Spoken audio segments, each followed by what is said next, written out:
Hari ini kita akan melanjutkan kitab Yosua pasal 10. Teksnya ayat 28 sampai 43. Sudah bagi dua paragraf. Paragraf yang pertama ayat 28 sampai 39. Di tanah Kanaan, daerah selatan, seluruh negeri itu, pegunungan, daerah bukit, dan semua raja mereka, tidak seorang pun yang dibiarkannya lolos.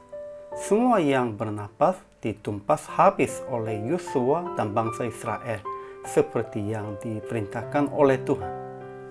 Paragraf yang kedua ayat 40 sampai 43.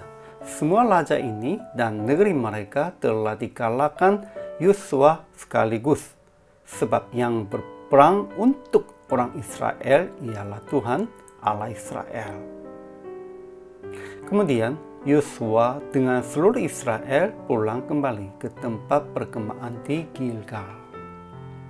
Kesimpulannya, di tanah Kanaan, daerah selatan, penduduk bangsa Amori, Makeda, Limna, Lakis, Gezer, Eglon, Heblon, dan Debir, seluruh negeri itu, pegunungan, tanah Negeb, daerah bukit dan lereng gunung, beserta semua raja mereka, tidak seorang pun yang dibiarkannya lolos.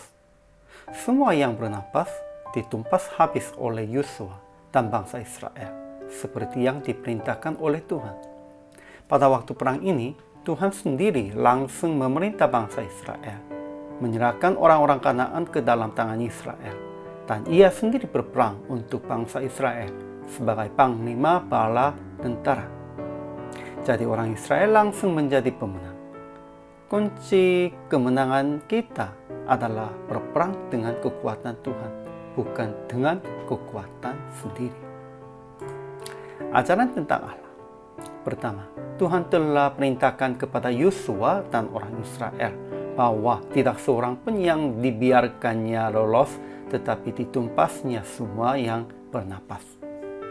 Kedua, Tuhan sendiri langsung memerintah bangsa Israel, menyerahkan orang-orang Kanaan ke dalam tangan Israel, dan ia sendiri berperang untuk bangsa Israel sebagai panglima bala tentara. Ajaran tentang manusia.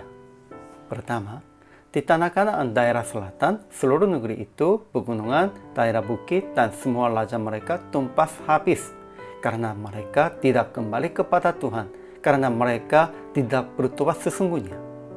Kedua, Yosua dan bangsa Israel tidak seorang pun membiarkan lolos, tumpas habis semua yang bernapas sesuai dengan perintah Tuhan.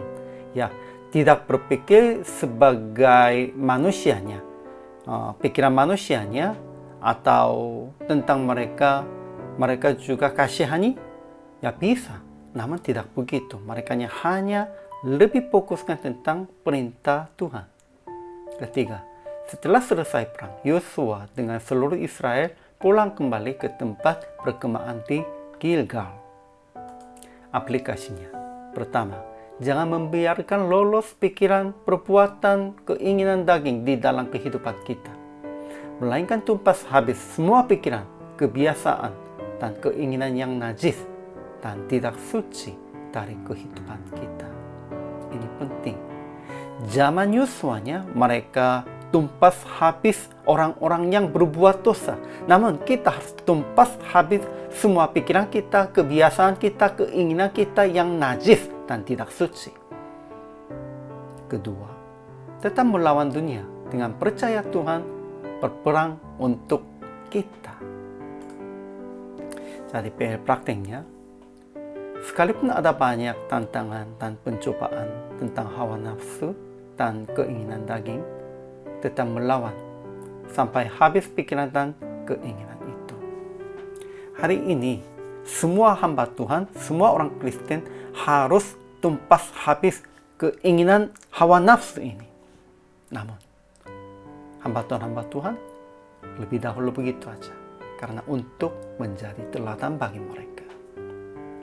Hari ini juga, selama melayani, Tuhan Yesus memberkati.